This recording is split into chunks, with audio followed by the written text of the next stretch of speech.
गांव में बना एक पुराना कुआं और उस पुराने कुएं से जुड़ी कुछ धारणाएं जो ये बताती हैं कि उस कुएं में कुछ प्रेत आत्माओं का साया है। पहले ये कुआं गांव के बीचों बीच था, पर जब धीरे धीरे गांव से लोग गायब होने लगे तो उस कुएं की गहराइयों को भी तलाशने की कोशिश की गई, लेकिन जो भी उस कुएं के अंदर गया वापस नहीं आया। गांव वालों ने उस कुएं को पत्थर डालकर बंद भी करने की कोशिश की, पर अगली ही रात सारे पत्थर गांव वालों की छत पर गिरने लगे। ऐसा लगने लगा जैसे पत्थरों की बारिश हो रही हो, और अगली सुबह वो कुआं फिर से पत्थरों की जगह पानी से भरा था। ऐसी ही ढेरों कोशिशें जब नाकाम रही तो गांव वालों ने कुएं के पास बने सारे घर खाली कर दिए और पूरा गांव कुएं से दूर हट गया। पर कुआं अब भी गांव के रास्ते में खड़ा था, और तभी से शुरू हुआ उस कुएं में मौत का एक अजीब खेल। कोई है? कोई है? निकालो मुझे यहां से। कोई सुन रहा है? मदद करो मेरी। कोई है? आवाज उस कुएं से आ रही थी जो वहां से गुजर रहे पवन ने साफ साफ सुनी। शायद कोई उस कुएं में गिर गया है, ये सोचकर पवन उस कुएं के पास चला गया और घबराते हुए बोला, कौन है वहां? मैं पास के ही गांव का घनश्याम। निकालो मुझे यहां से, जल्दी करो, दम घुट रहा है मेरा।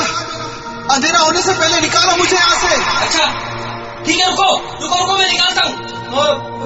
पर अब क्या करूं मैं? देखो वहां पर पास ही मेरी एक रस्सी पड़ी होगी, उसे अंदर फेंको। ठीक है रुको, ये लो रस्सी। पकड़ में आई? हाँ मिल गई। मैं इसे अपनी कमर से बांध रहा हूँ, हाथों के सहारे से पकड़ के ऊपर आऊंगा। ठीक है। हाँ खींचो रस्सी, तुम खींचो। कुछ देर हो गई, पर पवन के लिए उस आदमी को सिर्फ हाथों से ऊपर खींचना आसान नहीं था। नहीं, मैं नहीं खींच पा रहा हूँ, और यहाँ कोई ऐसी जगह भी नहीं जिससे मैं इसको बांध सकूं।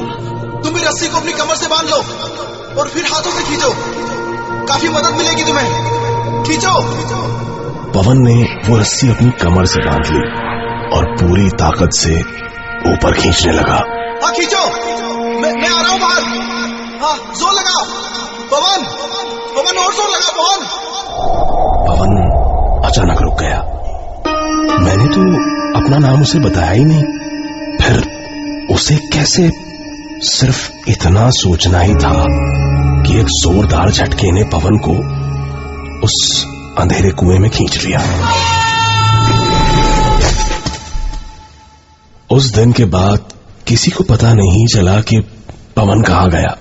कुछ दिन गुजर गए, तभी वहां से गुजर रहे एक बूढ़े राहगीर को उस कुएं से एक आवाज सुनाई थी।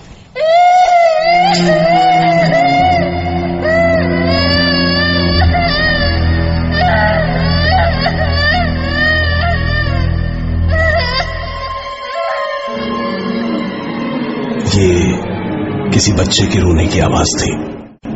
उस बूढ़े को लगा कोई बच्चा यहां खेलते खेलते उस कुएं में जा गिरा है। वो बूढ़ा इस कुएं की कहानियां जानता था, इसलिए डरकर कुएं के पास ही खड़ा रहा और मदद के लिए किसी का इंतजार करने लगा। कुछ ही देर में उसे दो राहगीर आते दिखाई दिए। बूढ़े ने उन्हें आवाज लगाई और मदद के लिए कुएं के पास बुलाया। अरे सुनो, यहाँ कुएं में किसी का बच्चा गिर गया है।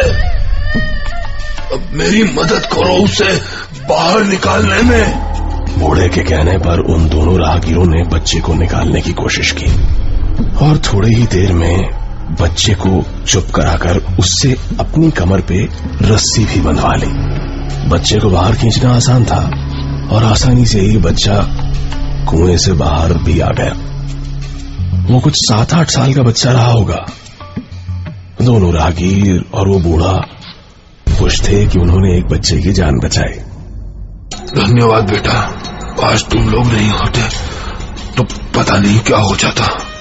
तभी एक राहगीर ने कहा, अरे नहीं, इसे हमने नहीं, आपने बचाया है। हाँ बेटा, क्या नाम है तुम्हारा? संतोष। कहाँ के रहने वाले हो तुम? माँ कहाँ है तुम्हारी? माँ नहीं है। अच्छा, पर तुम्हारे बाबा तो होंगे ना बेटा, कहाँ हैं? उस बच्चे ने राहगीर को हंसते हुए देखा और उस बूढ़े की तरफ उंगली उठा दी। उस दिन के बाद वो राहगीर भी गायब हो गए। कहा जाता है कि आजादी से पहले इस गांव में बहुत शातिर ठगों की टोलियां रहा करती थी, जिन्होंने कई बार वहां के लोगों और अंग्रेजों को ठगा था। पर एक दिन अचानक अंग्रेज सेना ने गांव पर हमला कर उन ठगों की टोलियों को खत्म कर दिया और मारकर सभी को उस कुएं में डलवा दिया। तब से उन ठगों की आत्माएं आज भी अलग अलग तरीकों से लोगों की जिंदगियों को ठग रही हैं। आज भी उस गांव में उस अंधेरे कुएं का मुंह खुला हुआ है और आज भी कोई मदद को पुकारता है। कोई है